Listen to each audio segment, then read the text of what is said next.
Assalamualaikum warahmatullahi wabarakatuh. Mohon izin perkenalan lagi Bapak Ibu. Perkenalkan nama saya Andre Kurniawan Esko. Saya perawat komputer pertama di bidang siber dan sandi Diskom Infotik Provinsi Sumbar. Saat ini saya akan membawakan materi Two Factor Authentication atau bisa kita singkat 2FA atau 2FA. Oke.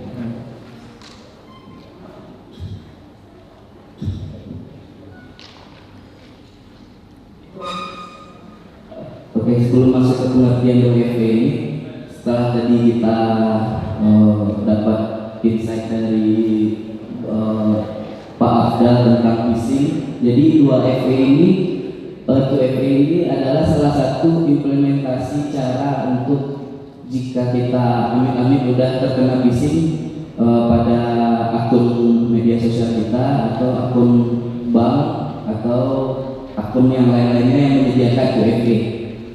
Nah, 2FA ini adalah sebuah metode atau fitur keamanan yang menggunakan verifikasi 2 langkah baik di sebuah aplikasi, website atau platform lainnya. Dengan metode ini, user akan diminta memasukkan kode verifikasi tambahan melalui kanal yang sudah ditentukan. Faktor kedua yang biasa digunakan pada 2FA biasanya bersifat lebih pribadi, seperti mengirim kode verifikasi melalui SMS, email atau aplikasi authenticator. Nah, mengaktifkan 2FA berarti kita memiliki lapisan keamanan yang lebih tinggi dari biasanya. Contohnya kalau kita analogikan kayak ke rumah kita sendiri, Bapak Ibu, akun password dan sandi kita itu sama seperti kunci rumah. Sedangkan 2FA ini ibaratnya kita menambahkan kunci lagi pada pagar rumah kita.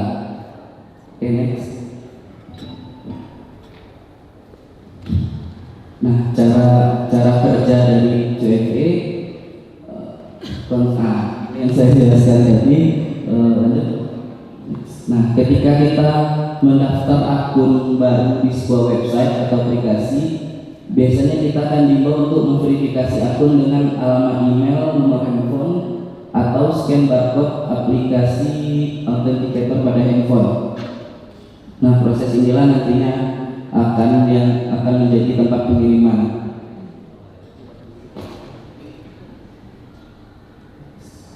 Nah, ini salah satu contoh, mungkin bisa ditutup.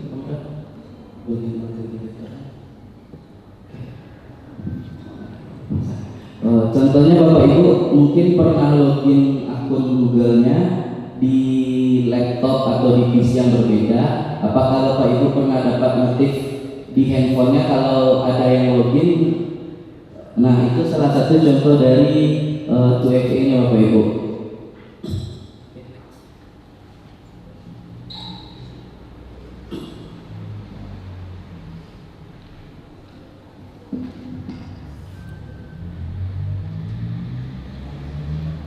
Umumnya metode yang digunakan untuk autentikasi bersifat rahasia yang diketahui pemilik akun seperti kata sandi. Meskipun sifatnya rahasia, informasi tersebut dapat saja diketahui orang lain dengan berbagai cara. Terlebih lagi jika kata sandi yang digunakan bersifat umum seperti tanggal lahir, nama orang tua dan lain-lain.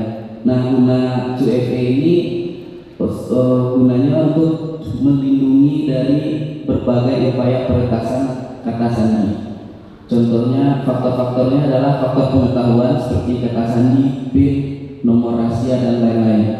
Lalu faktor kepemilikan, yaitu kartu identitas, token, ponsel, laptop atau perangkat lainnya. Yang ketiga adalah faktor biometrik, yaitu sidik jari, pengenalan wajah, suara, biometrik, biometrik perilaku. Yang keempat adalah faktor lokasi upaya autentikasi tersebut berlangsung. Dan yang kelima, faktor waktu, yaitu guna membatasi pengguna berdasarkan waktu loginnya.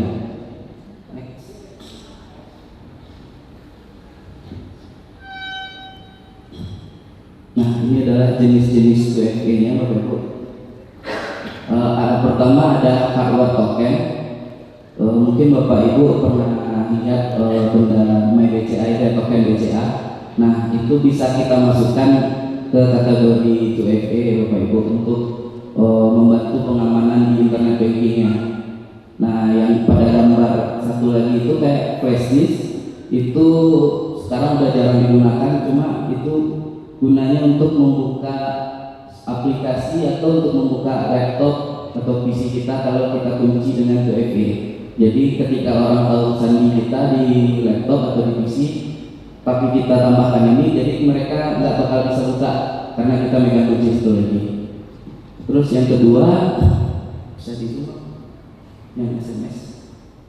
Nah, itu contoh 2FA dari SMS. Contohnya di sini kita gunakan aplikasi Netflix ya Bapak Ibu. Nah, ketika kita login aplikasi di perangkat baru, biasanya ada kode verifikasi yang masuk.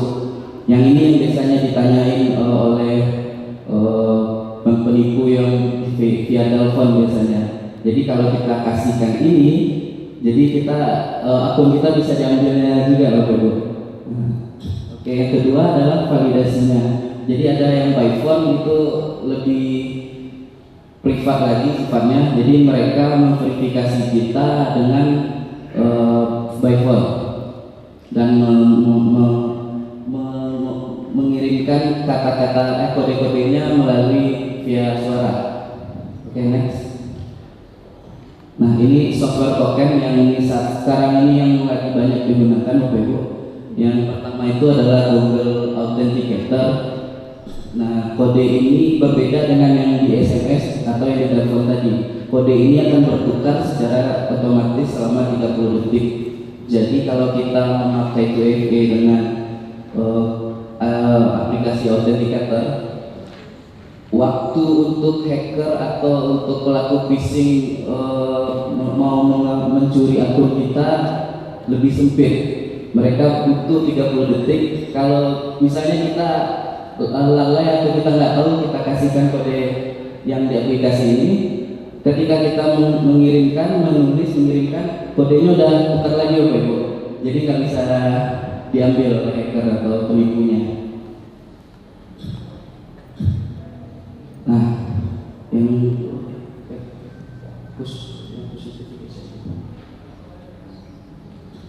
nah, ini contoh yang push notification tadi Bapak Ibu. Ketika Bapak Ibu login di akun Google, tiba-tiba Bapak Ibu login Gmail atau apa yang bukan Google di perangkat lain yang bukan perangkat yang sudah Bapak Ibu daftarkan. Nah, nanti akan keluar di handphone Bapak Ibu seperti ini. Nah, ini salah satu jenis push notification dari two-factor authentication. Next.